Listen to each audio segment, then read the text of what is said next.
I am Ferdinand Marcos, and I am the President of the Republic of the Philippines. I stand today on behalf of 110 million Filipinos. Hello, Universe, it's me again. Shoutout sa inyo mga kababayan.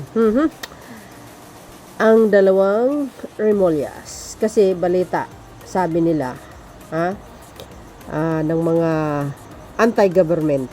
Siyempre, maraming naiinis dito kay Ombudsman Remulla.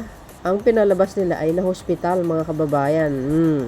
Siyempre, pag ganyan yung mga balita, tuwang-tuwa yung mga dilis, mga kababayan, But anyway, shoutout sa mga Marcos Loyalist supporters, Filipino and OFW. Agay.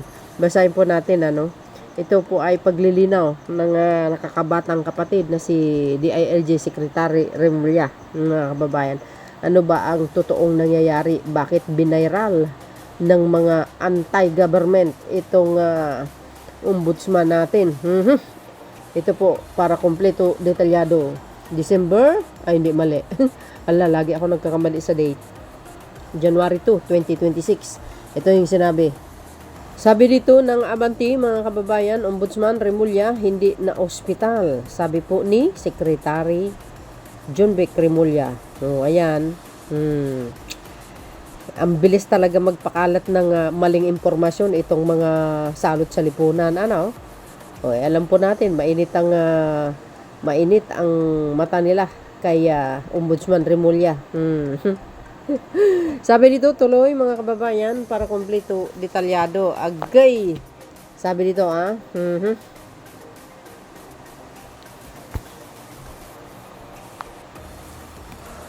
Sabi dito mga kababayan, pinabulaan ni Interior Secretary John Vic Remulla na na-ospital ang kanyang kapatid na si Ombudsman Jesus Crispin Remulla.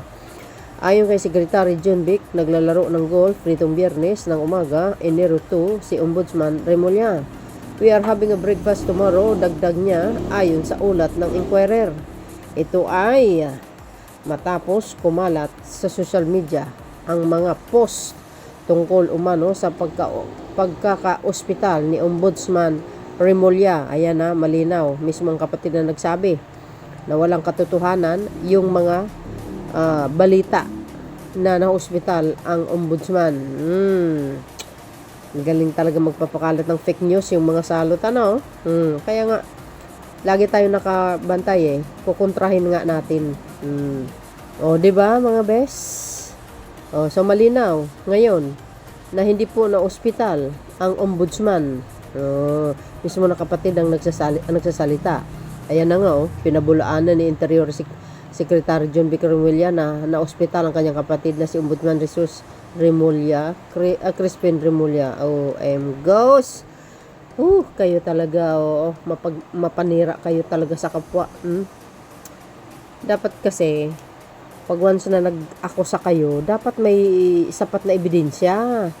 Pero kung yung nakukuha nyo lang, yung mga balita niya na yan, dyan sa Quiapo, na puro marites lang, wala pong kwenta, walang maniniwala.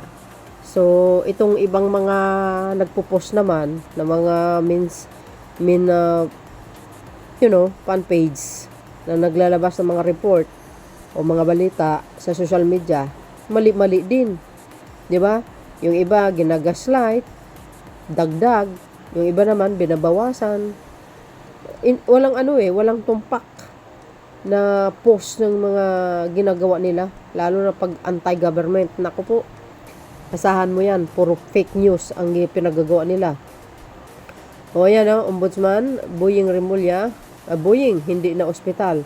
Sabi ni Secretary John Vic, he was playing golf this morning. We are having breakfast tomorrow. Agay! You see?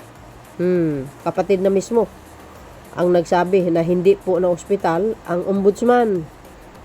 Sino mas mapaniwalaan nyo? Yung mga nagpo-post ng mga salot o mismo ang kapatid? Natural yung kapatid.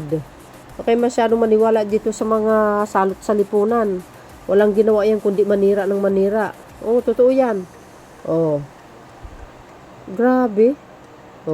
Ay nako, ewan ko sa inyo talaga. Puro kayo fake news. 'Di ba?